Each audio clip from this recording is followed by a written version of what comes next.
Bonjour à tous, petite vidéo comme promis pour réviser les réactions acido-basiques, écrire les équations correctement, les équilibrer correctement et trouver l'équivalence. Alors tout d'abord, rappel de la définition d'un acide. Un acide est une espèce chimique capable de céder un ou plusieurs protons H+.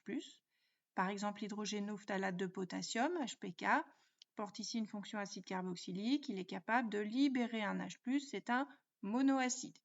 Petite remarque, en réalité, on travaille en milieu aqueux, donc ce n'est pas H+ qui est libéré, mais ça capte, ça s'associe avec une molécule d'eau et ça donne H3O+. Donc vous pouvez trouver des écritures de chimie un peu rigoureuses dans lesquelles on va trouver HPK plus H2O donne cette formule-là plus H3O+. Mais moi, par souci de simplification, je mettrai juste H+. Il existe des diacides, c'est l'exemple de l'acide sulfurique qui est capable de libérer 2 H+. Une base maintenant, c'est une espèce chimique capable de capter un ou plusieurs protons.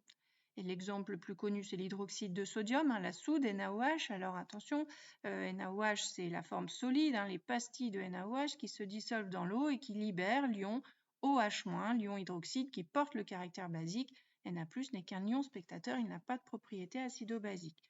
Donc si on écrit la demi-équation de la base, c'est OH- capte un H+, pour donner H2O, c'est donc une monobase.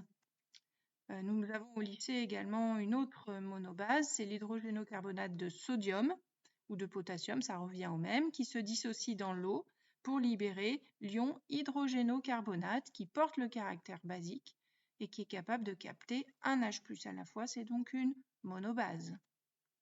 Exemple maintenant d'une dibase, le carbonate de sodium. Attention, ça ressemble au précédent, mais ce n'est pas tout à fait pareil. Dissociation dans l'eau, on obtient ici l'ion carbonate, CO3 2-, qui est alors capable de capter 2 H+, et donc une dibase. Lorsqu'on fait réagir un acide avec une base, à l'équivalence, il faut qu'on ait autant de moles d'H+ libérés par l'acide que de moles d'H+ fixés par la base.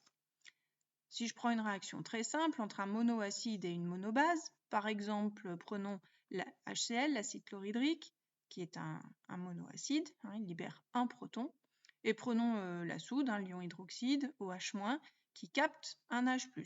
Autant d'H+ cédé que d'H+ capté. Il n'y a pas de coefficient stoichiométrique et à l'équivalence, ça réagit mol à mol, c'est le cas le plus simple. Ce serait la même chose pour un diacide avec une dibase, il y aurait juste 2 H+ d'échangés, mais il n'y aurait pas de coefficient stoichiométrique et ça serait le même principe.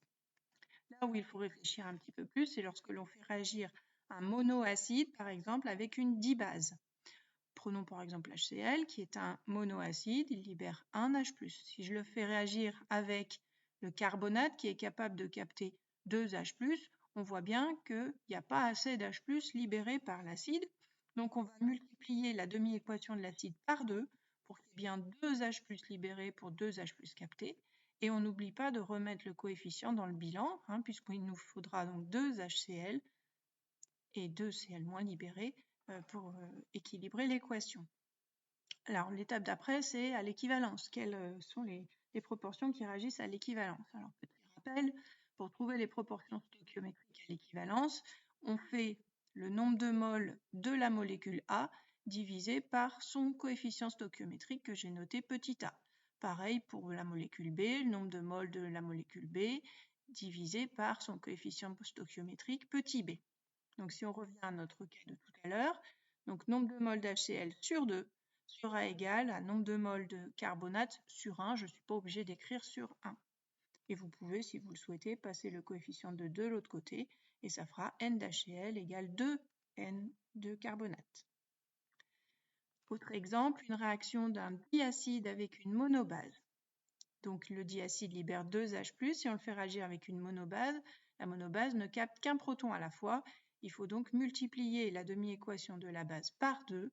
Dans le bilan, on aura donc 2 fois l'hydrogénocarbonate et 2 fois le dihydrogénocarbonate. Et à l'équivalence, on aura le nombre de moles d'hydrogénocarbonate sur 2 est égal au nombre de moles d'H2SO4 sur 1 que je n'écris pas. Voilà, j'espère que ça vous a servi et je vous souhaite bonne révision.